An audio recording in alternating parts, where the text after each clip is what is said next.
சங்கீதம் 39 1 முதல் 3 வசனங்கள்.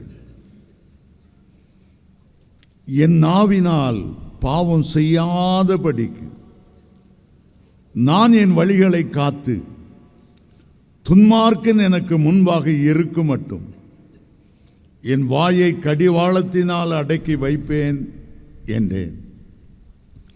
நான் மௌனமாகி ஊமையனாயிருந்தேன், நலமானதையும் பேசாமல் அமர்ந்திருந்தேன். ஆனாலும் என் துக்கம் அதிகரித்தது, என் இருதயம் எனக்குள்ளே அனல் கொண்டது. நான் தியானிக்கையில் அக்கினி மூண்டது. அப்பொழுது என் நாவினால் விண்ணப்பம் செய்தேன். இன்றைக்கு என்னுடைய செய்தியினுடைய தலைப்பு மௌனத்தின் ஆசீர்வாதங்கள்.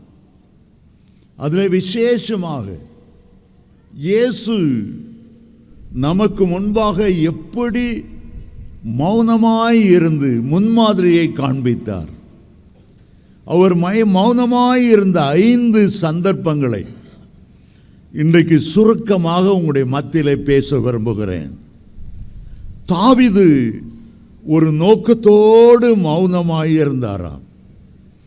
தன் உள்ளத்தில் அக்கினி பற்றி எரிய வேண்டும் என்ற நோக்கத்தோடு ஒரு ஆசீர்வாதத்தை எதிர்பார்த்து நான் நலமானதையும் பேசாமல் மௌனமாய் இருந்தேன் என்று சொல்லுகிறார். முதலாவது எழுதுகிறார் 1ஆம் வசனத்தில், என் நாவினால் பாவம் செய்யாதபடிக்கு. 2 காரியங்கள் நம்மை பாவத்துக்குள்ளே தள்ளுகின்றன. முதலாவது கண்கள், 2வது நாவு. அநேகர் பேசக்கூடாததை பேசிவிட்டு, புண்படுத்துகிற வார்த்தைகளை பேசிவிட்டு, துப்பாக்கியால் சுடுகிறது போல கடினமான இருதயங்களை உடைத்து விட்டு பிறகு வருந்தி வருந்தி வருந்தி ஆண்டாண்டு தூரம் அழுது புரண்டாலும் ஆண்டவர் வருவாரோ, சில வார்த்தைகள் உறவு முறையே பிரித்து விடுகிறது. ஆகவே முதலாவது அவர் சொல்லுகிறார், நான் பாவம் செய்யக்கூடாது, என் நாவினால் பாவம் செய்யாதபடிக்கு. 2வது சொல்லுகிறார், என் வழிகளை, ஜனங்களோடு நான் நடக்கிற வழிகளை, தேவனோடு நடக்கிற வழிகளை நான் காத்து கொள்ள வேண்டும். 3வதாக, என்னை சுற்றிலும் துன்மார்க்கர்கள் இருக்கிறார்கள், என்மேல் குற்றம் கண்டுபிடிக்கிற சர்சேர் கூட்டம் இருக்கிறது. வெளிப்படுத்தல் 12:10 சாத்தானை பற்றி சொல்லும்போது, இரவும் பகலும் நம்முடைய சகோதரர் மேல் குற்றம் சுமரும்படி குற்றம் சாட்டுகிறவன். நம்மை சுற்றிலும் அப்படிப்பட்ட மக்கள் இருக்கிறபடியினால் 4வதாக அவர் சொல்லுகிறார், என்னுடைய வாயை கடிவாளம் போட்டு நான் அடக்கி வைக்கிறேன். என் நாவுக்கு ஒரு கடிவாளம் போடுகிறேன். சங்கீதம் 141:3 இதே தாவீது சொல்லுகிறார், கர்த்தாவே என் வாய்க்கு காவல் வையும், என் உதடுகளின் வாசலை காத்து கொள்ளும். ஒரு பக்கம் நான் காத்துக்கொள்ள தீர்மானிக்கிறேன். அப்படியே நான் பேசிவிட்டாலும் நீர் எனக்கு வேண்டிய வாய்க்கு காவல் வையும், என்னுடைய நாவின் வாசலை காத்துக்கொள்ள எனக்கு உதவி செய்யும். அடுத்ததாக அவர் சொல்லுகிறார், இவ்வளவு நான் செய்த போது, நான் மௌனமாகி ஊமையனாய் இருந்த போது, நலமானதையும் பேசாமல் அமர்ந்திருந்த போது, என் இருதயம் எனக்குள்ளே அனல் கொண்டது. முதல்ல அனல் கொள்ளுகிறது. அமைதியாக இருந்து சிலுவையை நோக்கி பார்த்து தியானம் பண்ண எனக்குள்ளே அனல் கொண்டது. நான் தியானிக்கையில் அந்த அனல் அக்கினியாய் மாறினது. எனக்குள்ளே ஒரு அக்கினி ஜுவாலை கொழுந்து விட்டு எரிய ஆரம்பித்தது. அதற்கு பிறகு என் நாவினால் விண்ணப்பம் செய்தேன். செபிக்க முன்னால ஆண்டவரை அப்படியே தியானித்து நல்ல விசேஷத்தினால் உள்ளம் பொங்கும்படி அந்த கல்வாரி அன்பை நான் தியானித்த பிறகு ஜெபம் பண்ண ஆரம்பித்தேன், விண்ணப்பிக்க ஆரம்பித்தேன், மன்றாட ஆரம்பித்தேன். என் உள்ளத்தில் அனல் மூண்டது, அக்கினி மூண்டது. என்னை அக்கினி ஜுவாலையாய் ஆண்டவர் மாற்றினார். 6 படி வழியாக அவர் கடந்து வந்த பிறகுதான் ஒரு அக்கினி அபிஷேகம் தனக்குள்ளே இறங்கி வருகிறதை, தன்னுடைய உள்ளமாகிய பலிபீடத்தின் மேல் பரிசுத்தாவின் அக்கினி வல்லமையாய் இறங்கி வருகிறதை அவர் கண்டார். நம்முடைய ஜீவியம் எப்படி இருக்கிறது? பிரசங்கி 3:7 பேச ஒரு காலம் உண்டு, மௌனமாயிருக்க ஒரு காலம் உண்டு. நாம் பேச வேண்டிய நேரத்தில் மௌனமாக இருந்து விடுகிறோம். ஆண்டவருக்காக சாட்சி சொல்ல வேண்டிய நேரத்தில் இது நற்செய்தியை அறிவிக்கிற நாள். நான் நற்செய்தியை அறிவிக்காமல் இருந்தால் பழி நம்மேல சுமரும். இந்த காலத்தில் நாம் மௌனமாக இருந்தால் ரட்சிப்பு வேறொரு இடத்திலிருந்து வந்துவிடும். எப்பொழுது பேச வேண்டும் என்று தேவ பிள்ளைகளுக்கு தெரிய வேண்டும். எப்பொழுது மௌனமாய் தேவ சமூகத்தில் காத்திருக்க வேண்டும் என்பதையும் நாம் அறிந்து கொள்ள வேண்டும். நான் ஒரு முறை இஸ்ரவேல் தேசத்துக்கு போன போது நிறைய வெள்ளக்கார டூரிஸ்ட் வந்திருந்தார்கள். இந்தியாவிலிருந்து வந்தவர்கள் மிகவும் குறைவு தான். கர்மேல் பர்வதத்தை ஒட்டி அந்த கேரி ஆற்றங்கரைக்கு வழியாய் நடந்து வரும்போது தூரத்தில் ஒரு இந்தியர் போகிறது தெரிந்தது. நானும் இன்னொரு சௌரமாக அவரை நோக்கி ஓடினோம், இஸ்ரவேல் தேசத்தை பற்றி கேட்பதற்காக.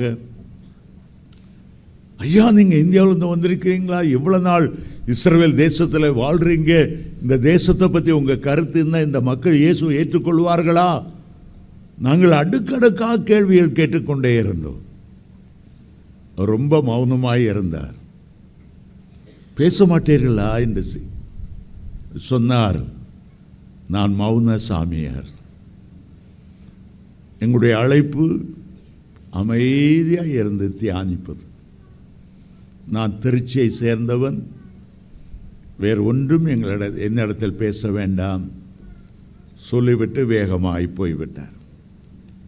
கத்தோலிக்க சாமியார்களில் ஒரு கூட்டத்தார் அமைதியாக இருப்பாங்க, ஒன்றும் பேச மாட்டாங்க, வேதம் வாசிப்பாங்க, தியானிப்பாங்க, ஜெபம் கூட மௌனமாய் தான் அவர்கள் ஜெபிப்பார்.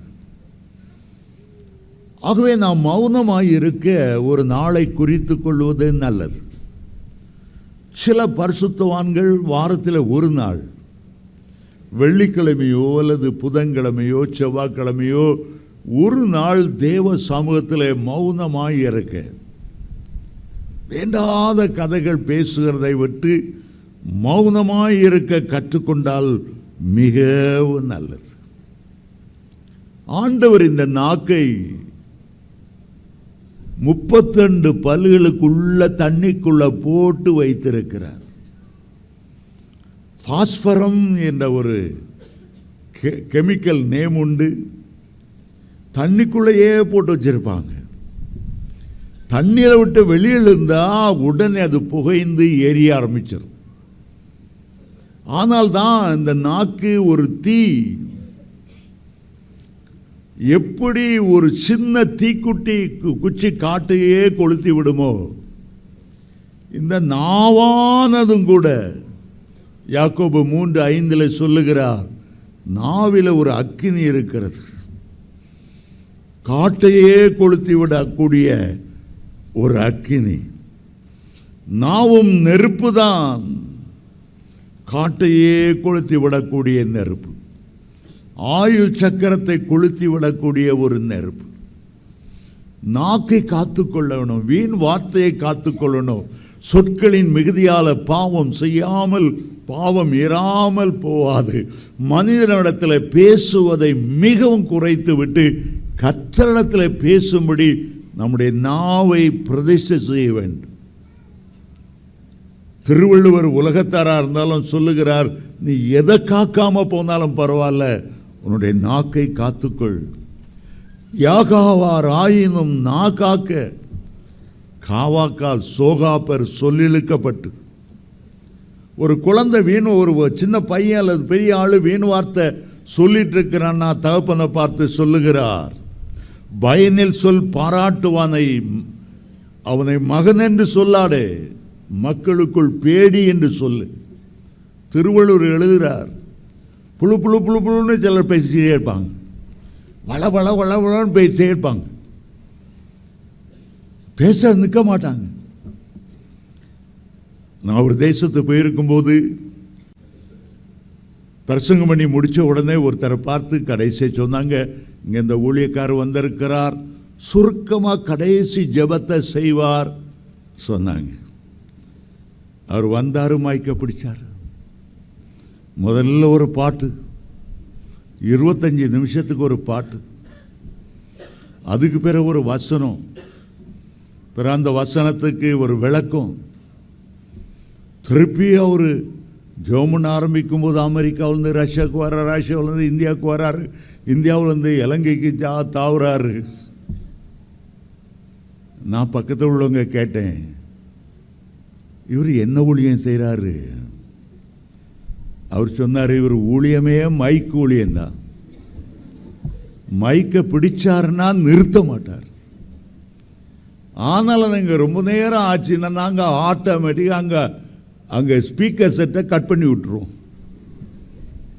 சத்தம் கேட்கலன்னா தான் உட்காருவார். அவர் மினிஸ்ட்ரியே என்னவா, மைக் மினிஸ்ட்ரியா. பிரேக் இல்லாத வண்டி மாதிரி இந்த மைக் மினிஸ்ட்ரி ஓடிட்டே இருக்கும். சுருக்கமாக பேச வேண்டிய நேரத்தில் சுருக்கமாக, டைம் கீப்பப் பண்ண வேண்டிய நேரத்தில் டைமை கீப்பப் பண்ணுற விதத்தில் அதை தேவனுடைய பிள்ளைகள் கற்றுக்கொள்ளணும். எப்போது பேசணும், எப்போது மௌனமாக இருக்கணும், அவர்களுக்கு அதை தெரியணும். 40 நாள் கோலியாத்து வந்து பேசிகிட்டே இருக்கிறான். இஸ்ரவேலரை நிந்திக்கிறான், இஸ்ரவேல் சேனையை நிந்திக்கிறான், சவுலை நிந்திக்கிறான், அப்னேரை நிந்திக்கிறான், ஆண்டவராய் கர்த்தரை நிந்திச்சுட்டே 40 நாள் காலையிலிருந்து சாயங்காலம் வரை பேசிக்கிட்டே இருக்கிறான். ஆனால் தாவீது மௌனமாக கேட்டுகிட்டே இருக்கிறார். 40 நாள் முடிந்தது. நீ நிந்தித்த நாட்களும் இதோடு முடிய போகிறது. தாவீது ஒன்று அவன்கிட்ட அதிகமாக பேசல, 1-2 வார்த்தைகள் தான் சொல்லட்டி நான் ஒரே அடி 40 நாள் புழு புழு புழுன்னு பேசிகிட்டே இருந்தேன். இஸ்ரவேலருக்கு முன்பாக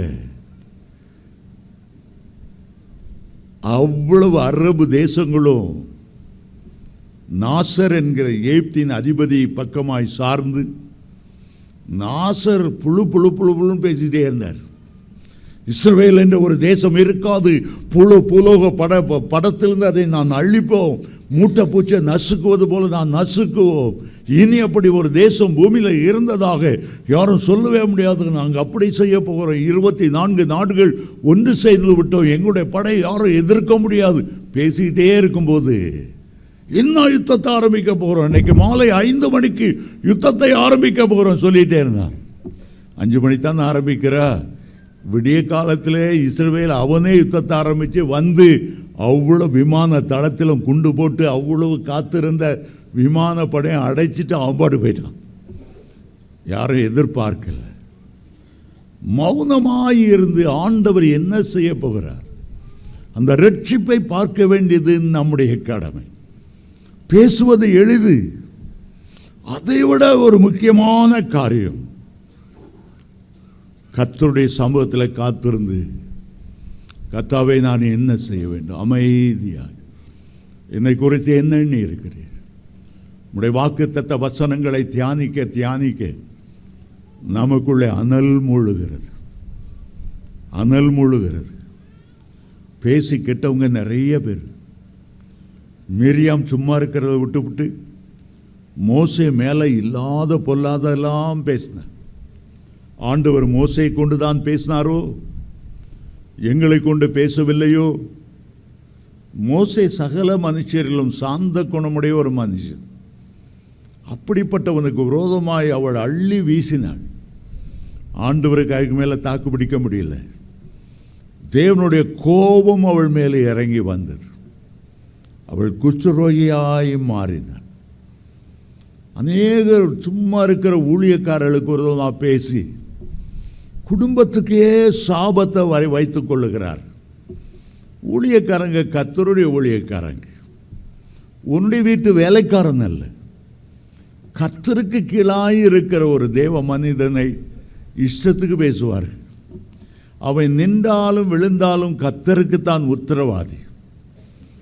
அநேகர் பேச தெரியாமல் பேசிவிட்டு குடும்பத்தில் சாபம் வந்தபோது, அகால மரணங்கள் வரும்போது, புத்தி சுவாதீனம் இல்லாத பிள்ளைகள் பிறக்கும்போது, ஐயோ நான் ஏன் தான் பேசினேனோ. ஒரு ஊரில் ஒரு பயங்கர வாயாடி இருந்தாங்க. வாயாடினா வலிய சண்டைக்கு போகிற ஒரு பயங்கர பேஜாரி. மெட்ராஸ் பாஷையில் பேஜாரி. எங்கள் ஊரில் அப்படி ஒரு வார்த்தை கிடையாது. அடங்காத அங்கமுத்து. பேசினா நிறுத்த மாட்டான். யாராவது சண்டைக்கு வர மாட்டாங்களான்னு அடுப்பெடுத்து நடுத்தருவில் வறுத்துட்டு இருப்பான். ஏன்ப்பா சட்டியை வச்சு ரோட்லேயும் வறுப்பேன், வீட்லேயும் வறுப்பேன், நீ யாரும் பெரிய சண்டை இழுத்துருவா.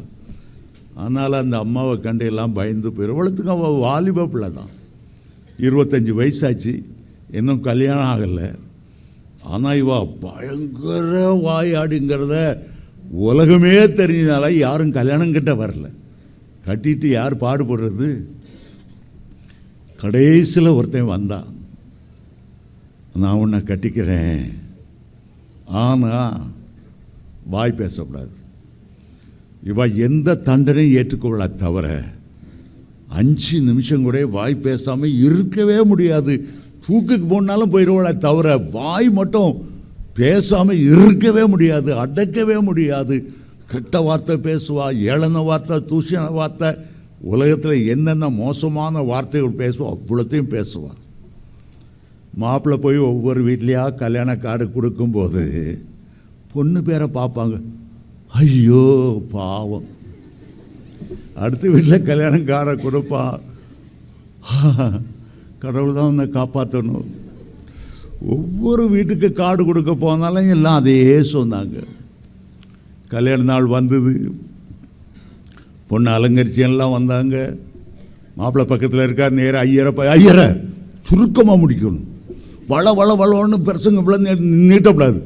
சர்ச்சில் எல்லாம் தூங்கி வழிகிறான். என் கல்யாணத்தில் தூங்கி வழியக்கூடாது. 1/2 மணி நேரத்துக்கு நீர் பேசுனீர்னா மணமேடையிலேருந்து இறங்கி வந்து ஒரே அடி. ஐயர் சரிம்மா சரிம்மா சரிம்மா சரிம்மா. மாப்பிள்ளை வந்தார். ஒழுங்காக பட்டன் போட தெரில, சரி அயன் பண்ணாமல் சட்டை போட்டு வந்திருக்கீரு. கழுதை சவிச்ச மாதிரி சட்டை இப்படியா போடுறது? அவனுக்கு 4 திட்டு. மாப்பிள்ளை அமைதியாக உட்காந்துட்டு இருந்தார். கல்யாணம் கட்டுறதுக்கு முன்னால் அப்பாடா அவ்வளோ எல்லா பொறுமையும் சோதிச்சிட்டா. பேசிட்டு வந்தார். எங்கேயா போனோம், உங்கள் வீடு எங்கே இருக்குது? மாப்பிள்ளை சொன்னார், கிராமம்மா, வாமா.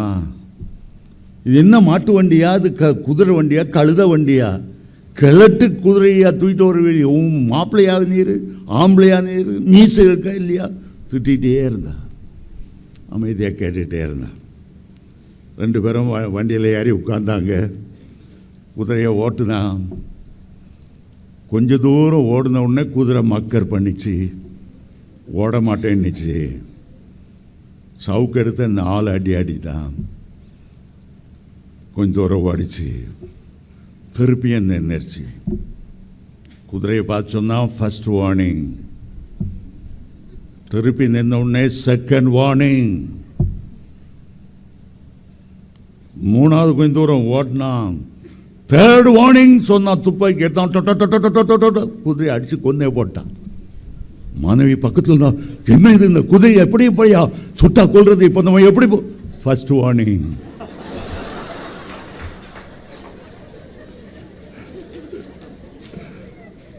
இப்ப எப்படி போக முடியும், நடந்து போக முடியுமா, செகண்ட் வார்னிங் அப்படின்னு துப்பாக்கியில் கை வச்சான்.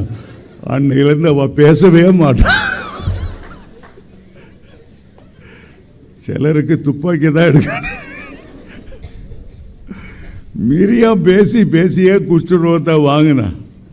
அதனால ஆண்டவர் சொன்னார், இந்த எரிகோ மதில் விழன்மா 7 நாள் சைலண்டா சுத்தணும்.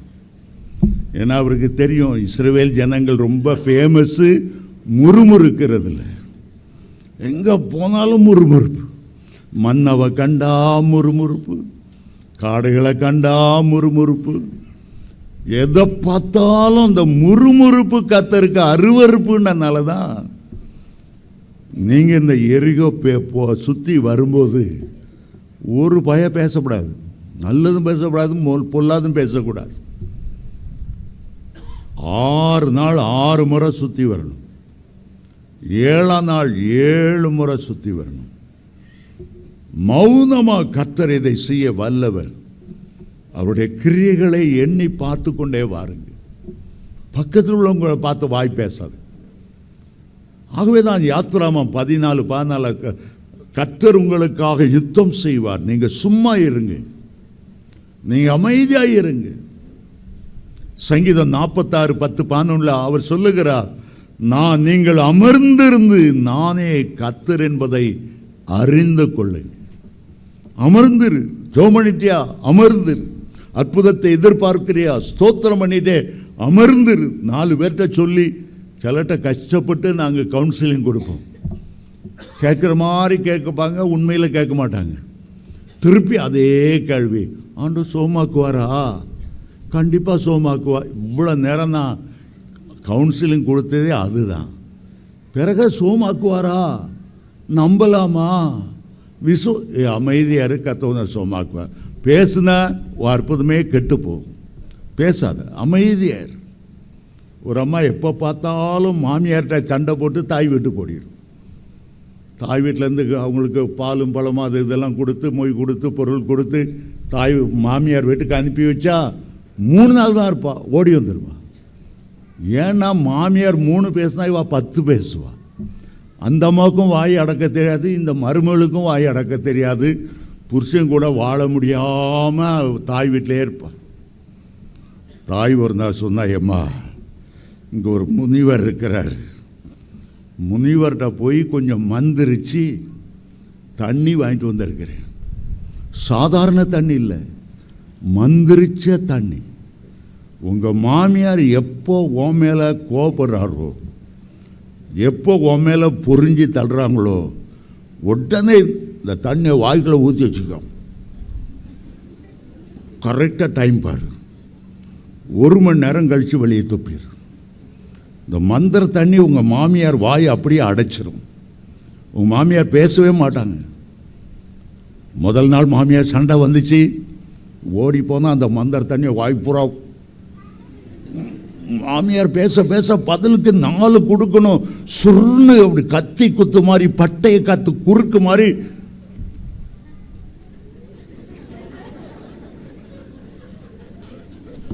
ஒரு மணி நேரம் கழிச்சு துப்பிட்டா.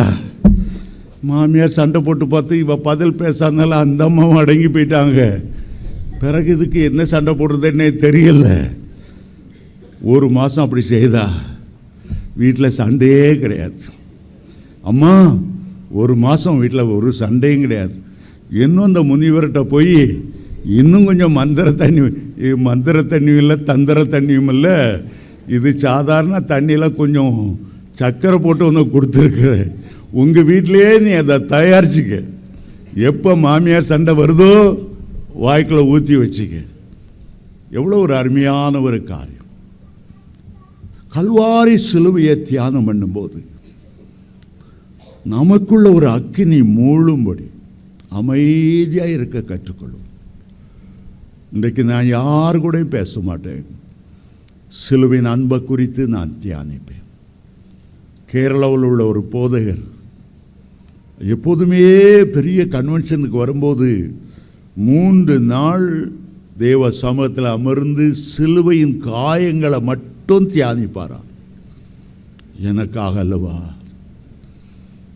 முள்முடி சுட்டப்பட்டது, எனக்காக அல்லவா சவுக்களினால் அடிக்கப்பட்டது, எனக்காக அல்லவா. 3 நாள் அமைதியாக இருப்பார்.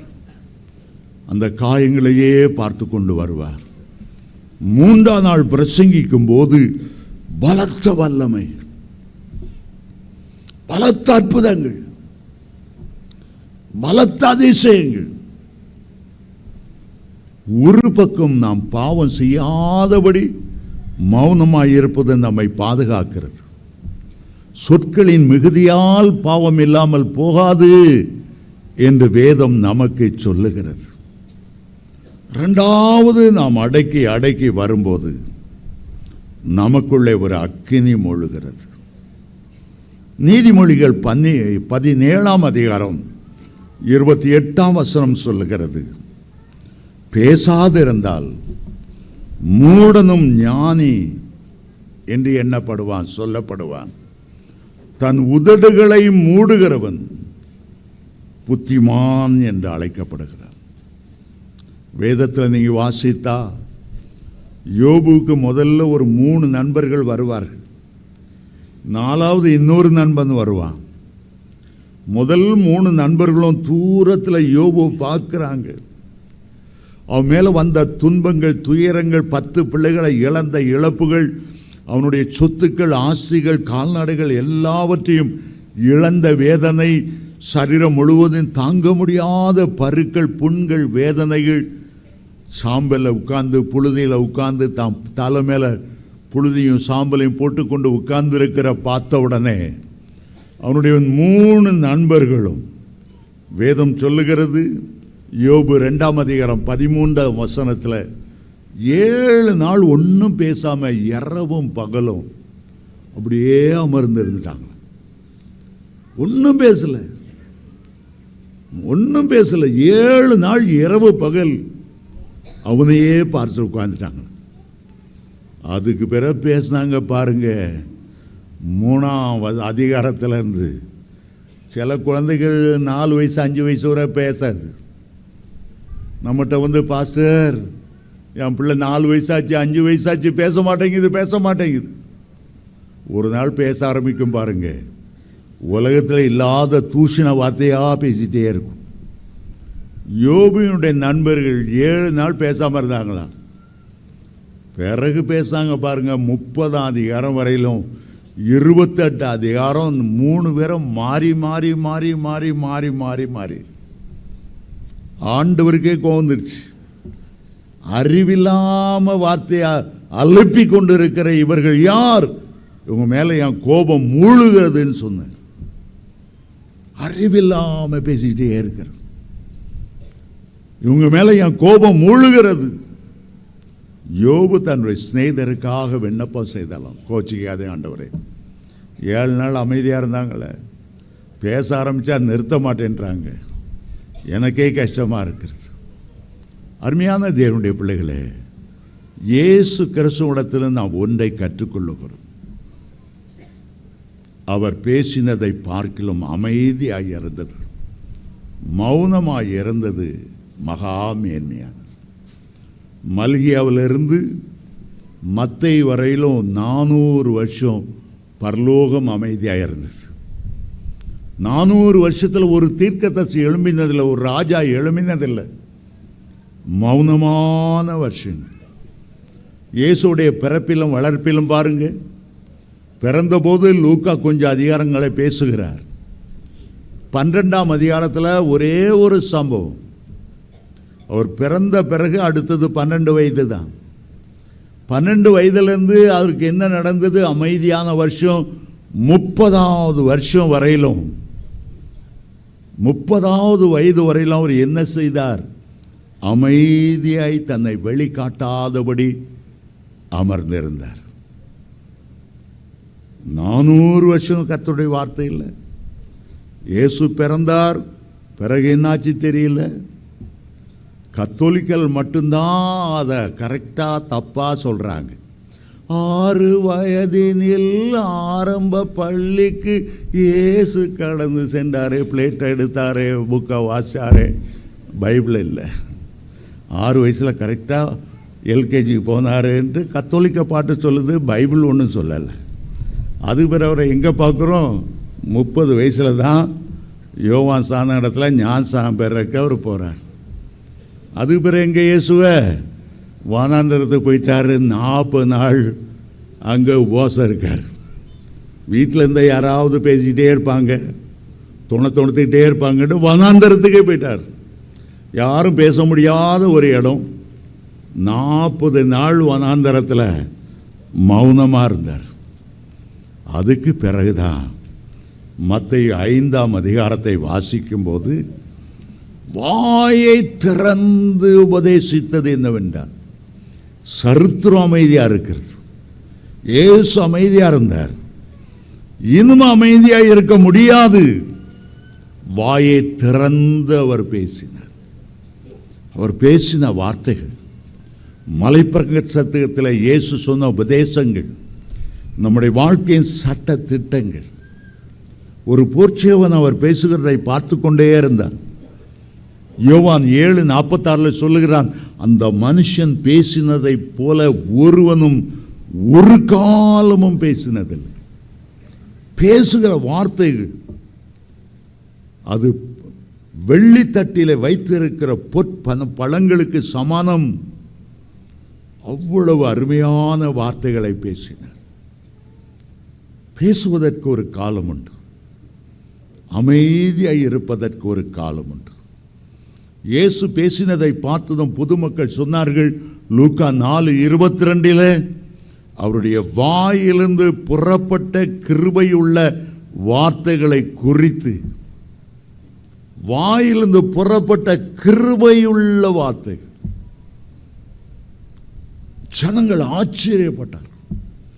பேசாமல் இருக்கும்போது தான் திரும்பி பேசும்போது கிருபையுள்ள வார்த்தைகள் வரும்.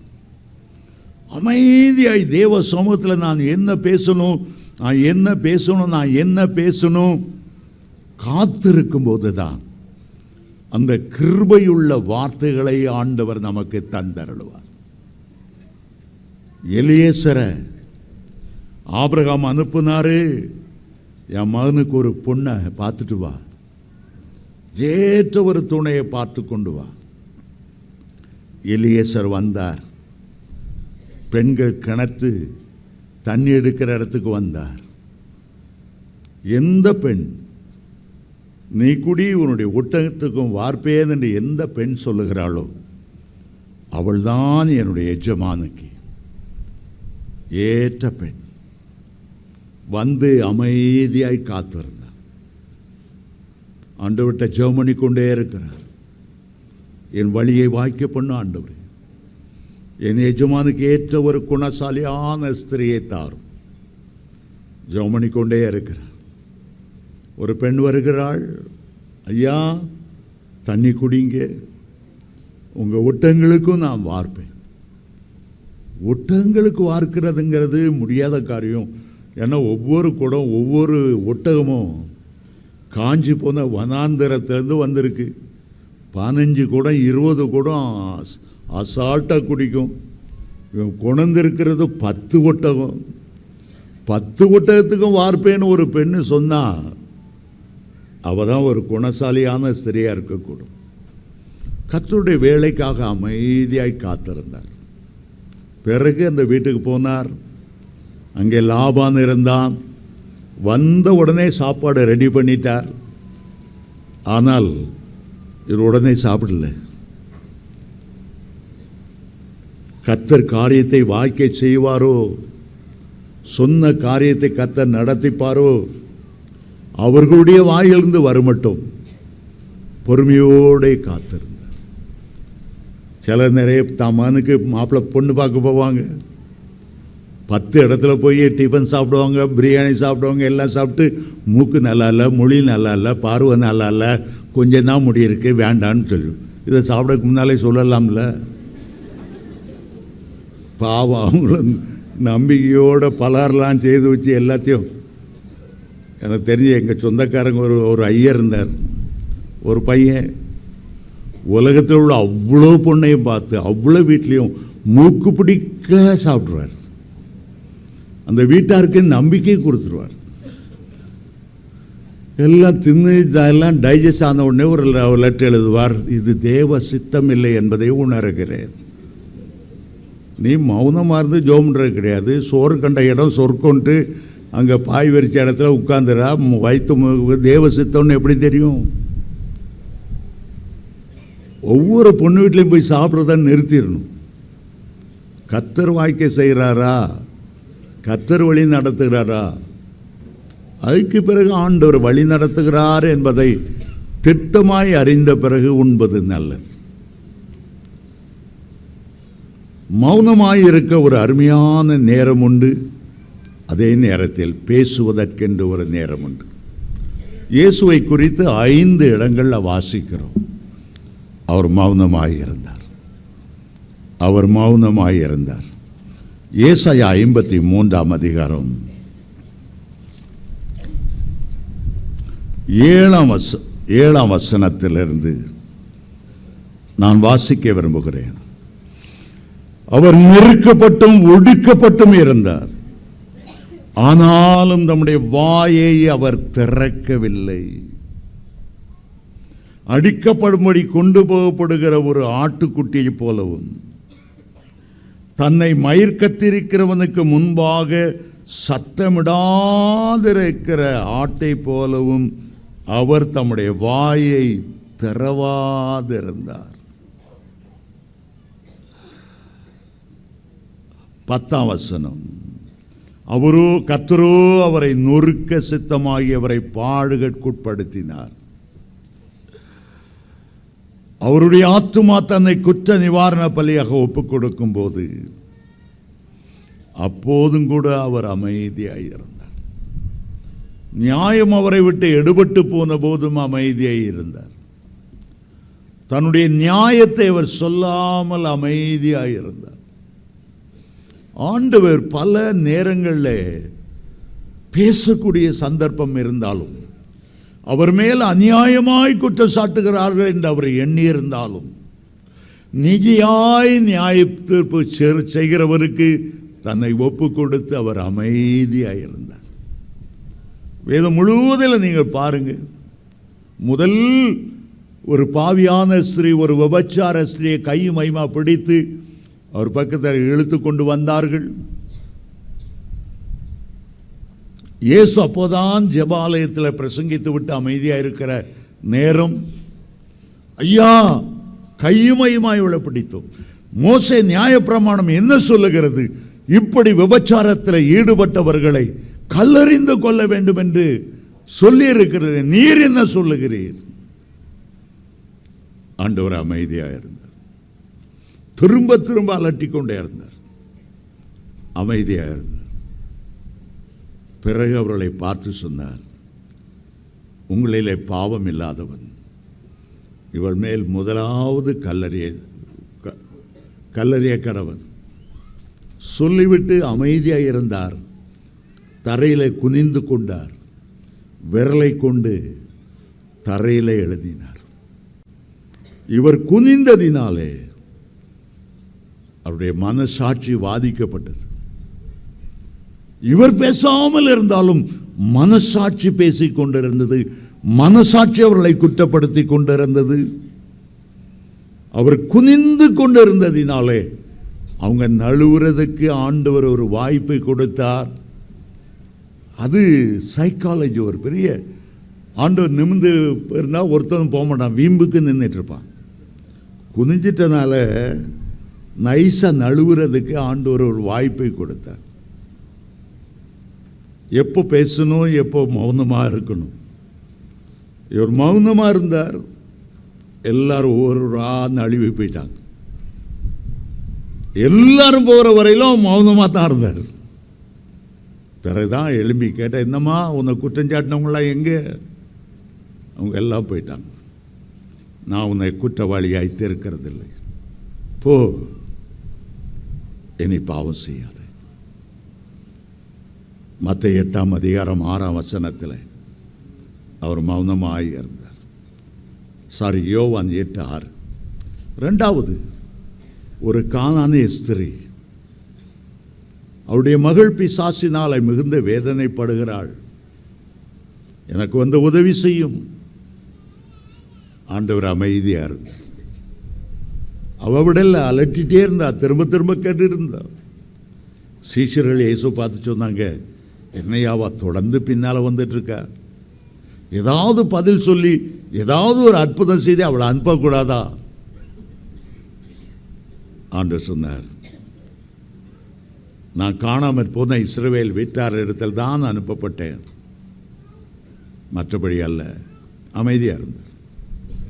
ஆனால் அந்த பெண் சொன்னா, உண்மைதான் ஆண்டவரே, எஜமான் மேஜிலிருந்து சாப்பிடும்போது துணிக்கையாவது இந்த நாய்க்குட்டிகள் தின்னுமே.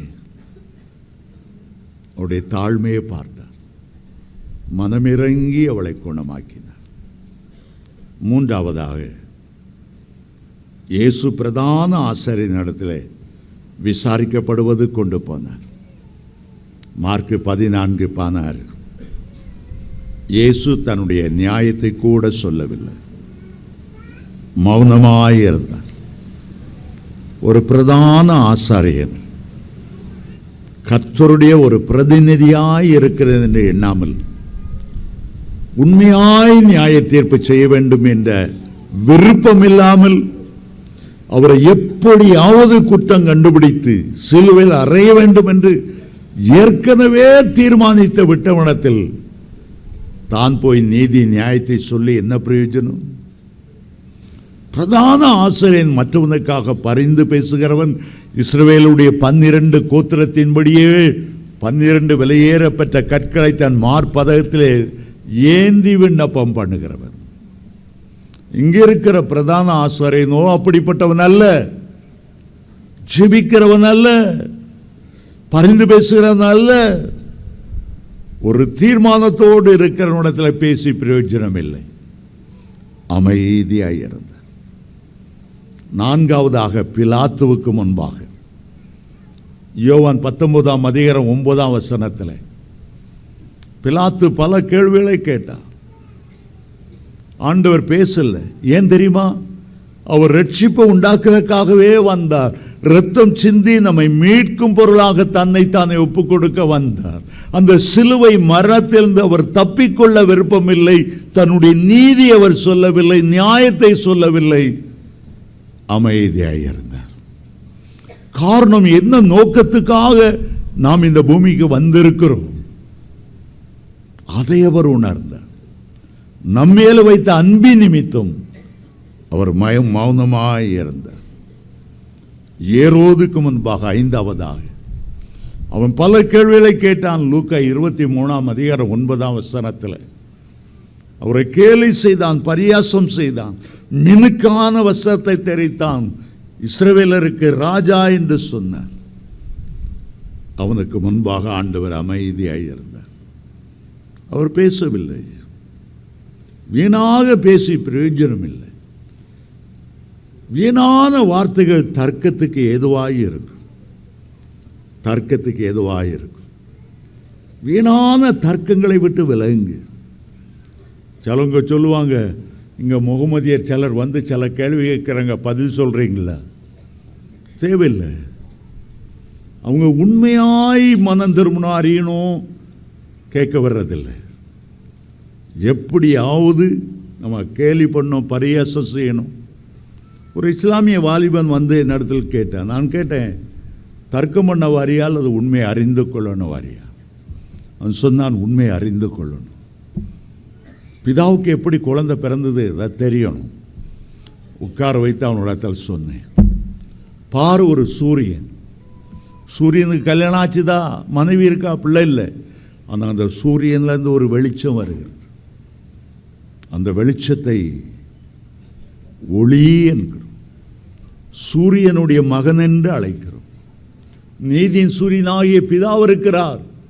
அவரிடத்திலிருந்து வெளிச்சமாக இயேசு வருகிறார், வெப்பமாக ஆவியானவர் வருகிறார். விளக்கி சொன்னதும் சந்தோஷமாய் அதை ஏற்றுக்கொண்டார். தர்க்கம் பண்ணுகிறவன்ற போய் தர்க்கம் பண்ணவே கூடாது. அமைதியாக இருக்கிறது நல்லது. ஏற்ற வேளை வரும்போது கர்த்தருக்கு வெளிப்படுத்துவார். தர்க்கம் பண்ண நான் வரவில்லை. அருமையான தேவனுடைய பிள்ளையை இயேசு நமக்கு சொல்லிக் கொடுக்கிற ஒரு காரியம், மௌனமாயிருக்க வேண்டிய நேரத்தில் மௌனமாயிரும். ஆண்டவருக்காக சாட்சி சொல்ல ஒரு சந்தர்ப்பம் கிடைக்கும்போது வெட்கப்படாது. ஆண்டவரை பற்றி பேசு. ஆண்டவரை மகிமைப்படுத்த உனக்கு ஒரு சந்தர்ப்பம் கிடைக்கும்போது, உபவாசிக்க ஒரு நேரம் வரும்போது உபவாசம் பண்ணு. எஸ்தரை பார்த்து மொர்தெகாய் சொன்னாள், நீ இந்த நாளில் மௌனமாயிருந்தால் ரட்சிப்பு வேறொரு இடத்திலிருந்து வந்துவிடும். மௌனமாயிருக்க இது நேரம் இல்லை. கர்த்தருடைய மகிமை பேசுகிற ஒரு வாயா இருக்கும். மற்றவங்க சொல்றத கேளுங்க. ஆண்டவரே என்ன பதில் சொல்லணும், ஆண்டவர்கிட்ட கேளுங்க. ஒரு மாலை பொழுதாவது ஒரு நாள் முழுவதுமாய் அமைதியாக இருந்து சிலுவையை தியானிக்க ஒரு சந்தர்ப்பம் கிடைக்கும் போது அதை செய்யுங்க. தாவீதுடைய அனுபவம் அதான். நலமானதையும் பேசாமல் நான் அமர்ந்திருந்தேன். நான் தியானிக்கும் போது அக்கினி மூண்டது. தேவ அன்பாகி அக்கினி உங்களுக்குள்ளே மூழும்படி கர்த்தரை அதிகமாய் தியானிங்க. சிலுவையை அதிகமாய் மௌனமாய் தியானிங்க. மௌனமாயிருக்க ஒரு காலம் உண்டு, பேசுவதற்கு ஒரு காலம் உண்டு. கர்த்தர் உங்களை ஆசீர்வதிப்பாராக. ஒரு நிமிடம் எழுந்து நிற்க போகிறோம். நம்முடைய நியாயத்தை கூட ஆண்டவர் சொல்லாதே என்று சொல்லிவிடுவார். அமைதியாக இருக்கும்போது தான் கர்த்தர் உங்களுக்காக யுத்தம் செய்கிற ஒரு நேரம். உங்களுக்கு விரோதமாய் பலரும் பலது பேசலாம். ஆண்டவரே, என்னுடைய நாவை கடிவாளத்தினால் அடக்கி வைக்க விரும்புகிறேன். தேவ சமத்தில் கேளுங்க. மௌனமாயிருக்க ஒரு நேரம் உண்டு. கர்த்தர் இன்றைக்கு உங்களுக்கு அந்த கிருபை பாராட்டுவாராக. ஆண்டவரே, எங்களுடைய குடும்பத்தில் வருகிற சண்டைகள், சச்சரவுகள், எங்களுடைய குடும்பத்தில் வருகிற சமாதான குறைவுகளிலிருந்து இன்றைக்கு நீர் என்னை பாதுகாத்து கொள்ள ஆண்டவரே. நீர் எனக்காக வழக்காடுகிறபடியால் நான் என்னுடைய நீதி நியாயங்களை சொல்லி தெரிய வேண்டிய அவசியம் இல்லை. நீர் எனக்கு பங்காக, நீர் எனக்கு சொத்தாக, நீர் எனக்கு சுதந்திரமாக இருக்கிறபடியால் என்னுடைய நியாயத்தை நான் சொல்ல வேண்டியதில்லை.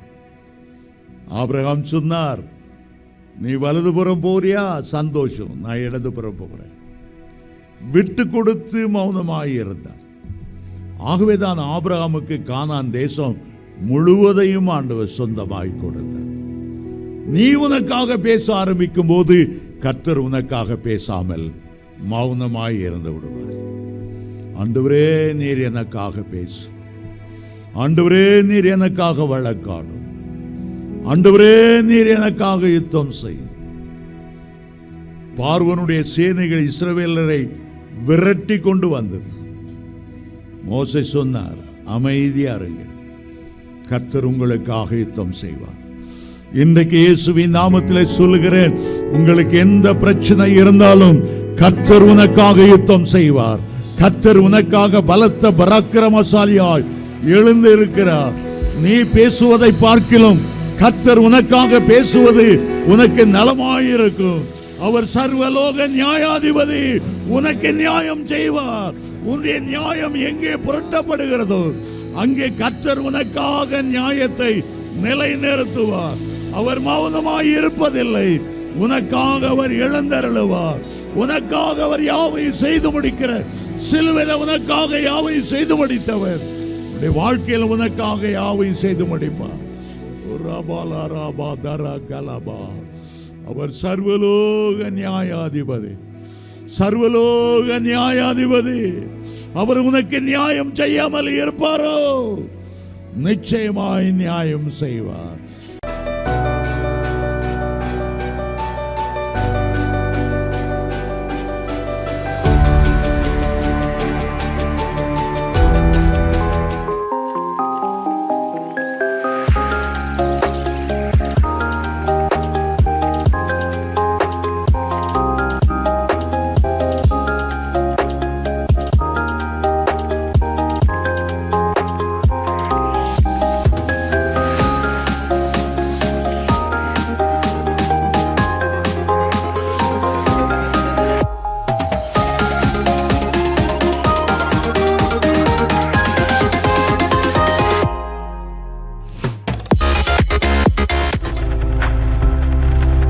நீங்கள் பார்த்து கொண்டிருப்பது உங்கள் ஜாய் டிவி. உங்கள் துக்கம் சந்தோஷமாய் மாறும்.